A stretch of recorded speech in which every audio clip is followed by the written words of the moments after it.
live in a nice place, you know. I do. But when I speak to my friends and family in the United Kingdom, or I speak to people in the United States or other places, where they don't have this. It's there, but they've got to travel to it. Especially city people. It feels to me that we've lost that sense of reality. We've lost that sense of what really is important. Gaming isn't important. No. Going to the pub isn't important. Might like it. You know? Bistro or bar or wherever you go, you know. This is important. This sustains life. It sounds a bit woolly and wishy-washy, don't it, eh? Oh, Crog, here we go, tree hugger. Oh, maybe I am, I don't care. Well, I understand that without this, there is no this. And the more people that realise and understand that, the better chance that we have to, to sustain life. But it worries me. And it worries me because so many people are dismissive of that.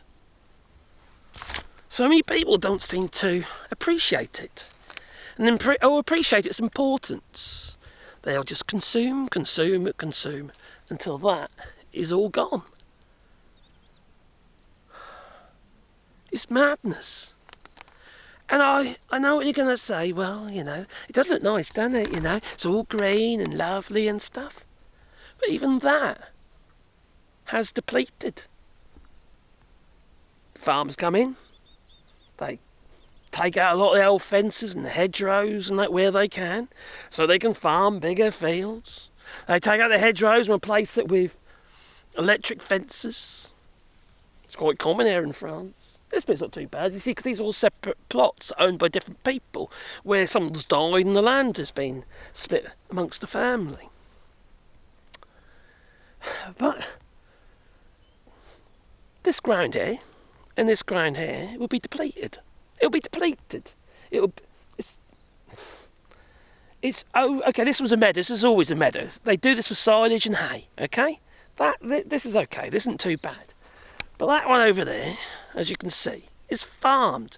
And they'll do two, three crops on that a year, depending on what it is, you know? They'll plant up for seed, they'll do silage or hay on that. Well, it's going to be hay from seed, you know? And then they'll just plough it all. We're destroying the land. The biostructures that keep the soil healthy, right? And without the healthy soil, we've got a bit of a situation. If it can't sustain itself through microorganisms and what have you, it requires a huge amount of bloody chemicals to keep that land fertile, because we're taking everything out. And where the problem, for me, or the stupidity lies, is that we require food, right? We require food with all the minerals in and stuff like that to sustain life. But wherever you see a farm where they are literally ploughing and spreading it with nitrogen, phosphorus and potash from Canada, elbows up, you know, where you see all that, okay, that land's dead. It's dead because it needs chemicals, but no minerals. They don't put the minerals back. The problem with that is we end up with food sources that are lacking. Oh, it's green, it's got to be good for you. It's a broccoli or something, right? It's trees. They're trees, they are, but no, broccoli. Or any food sources, counts, you name it. They've been grown just to grow. So they look good in the shelves. The farmers aren't concerned about their mineral, aren't concerned about their composition. They just aren't. Because they're worried about that. They're a business. Let's be honest, they're a business. All this thing, oh yeah, we're custodians of the land. That's bollocks. Farmers inherently destroy the land. If you were that worried about the land, you'd walk away from it. Shut the gates and leave it to do its own thing. That would be the real, true caring for the land and all the little microorganisms and everything else that make that land fertile again. But no. They can affect them like that, plough it all up, might have you shove more chemicals in it, as if that's the solution to depleted soil. Don't you see the madness in all this? It isn't how it used to be done, is it? We had crop rotation, for instance. We'd change the crop each year, blah, blah. These days, because farmers who have relatively small farms, I say small, like, I don't know, 100 hectares or something stupid like that. Yes, the smaller farms, well, they've got no choice. Otherwise they don't make no money. They can't leave land set aside. I have to admit, here in France, my farm here is actually quite good. He plants things like peas and all sorts of stuff like that and plough it in, which are nitrogen fixing. So he's using organic material to actually...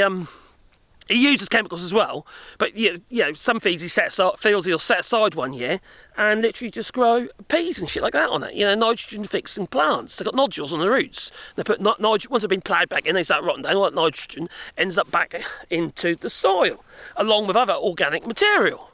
Makes a lot of sense, But then you get others who'll just put little white powder shit all everywhere, and then they'll spray a shitload of chemicals everywhere. And yes, farmers here in France are still using chemicals here that are banned because they've got stocks. Before they were banned, how to put it, you don't know what they're doing behind the bloody scenes. But as somebody who used to spray chemicals, all right, I got PA6, all right, which I got in the UK. Probably not valid anymore, it was a long while ago. You're boom spraying. And used to do it as a bit of a side hustle. I know what that stuff smells like, okay? Each of those chemicals have a different smell. And it ain't difficult to work out.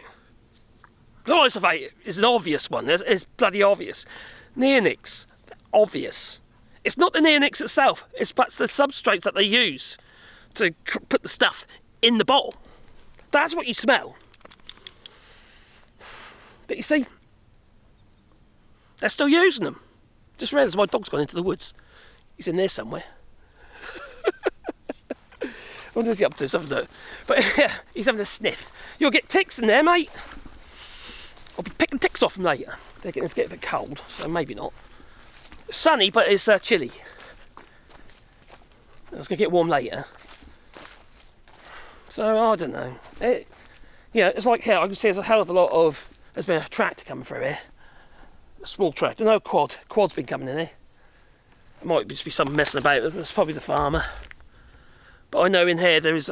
If you go through on the other side, you can't get to it from this side. But from the other side, they've started cutting those trees out. And you always know, because you see them chucked on the side of the road. On the verge, ready to be picked up by Maziers here, which basically they're a wood yard here in France, quite a big one. And you come and collect the wood, pay the money.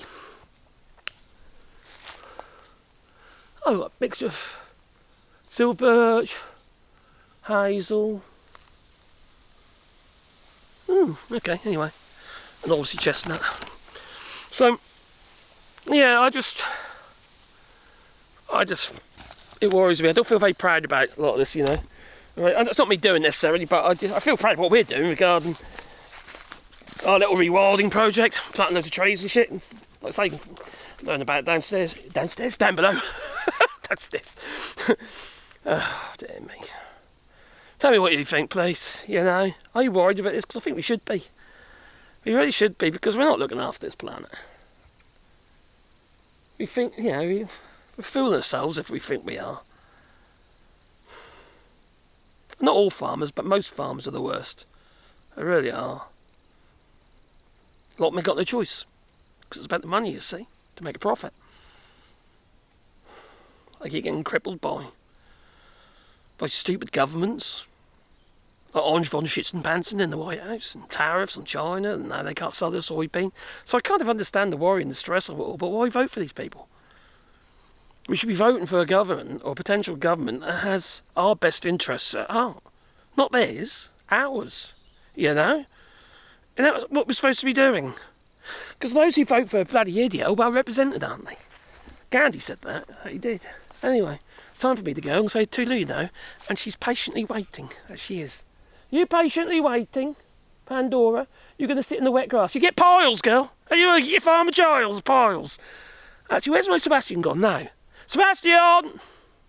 Problem with him is his hair's terrible. Come here, but where he is. He's still in there, sniffing and peeing. That he is. Come on, boy. Come on, your back legs aren't very good. He's got heart failure, and it's affecting his back, strengthening his back legs. So they keep collapsing on him. He's getting old, you know. He's an old boy now. But he's a lovely soft fella, he is. He's such a dopey dog. Come on, boy. Sebastian! Come on, my fella. Are you really that slow today? You're going the wrong way. Got a treat, mate. What's that? I think he's getting deafer and deafer and deafer, he is. I'll tell you somebody who'll never get deaf. That'd be Marco Rubio. His ears are huge, aren't they? He's got the biggest ears. He's like big ears. Anyway, Dilly. There, beer. There you go. You have a treat, my fella. And you, Dora. I know. You know when there's food, don't you? Like you do. Yeah, everything's about food with her, I'll tell you. Anyway, toodaloo.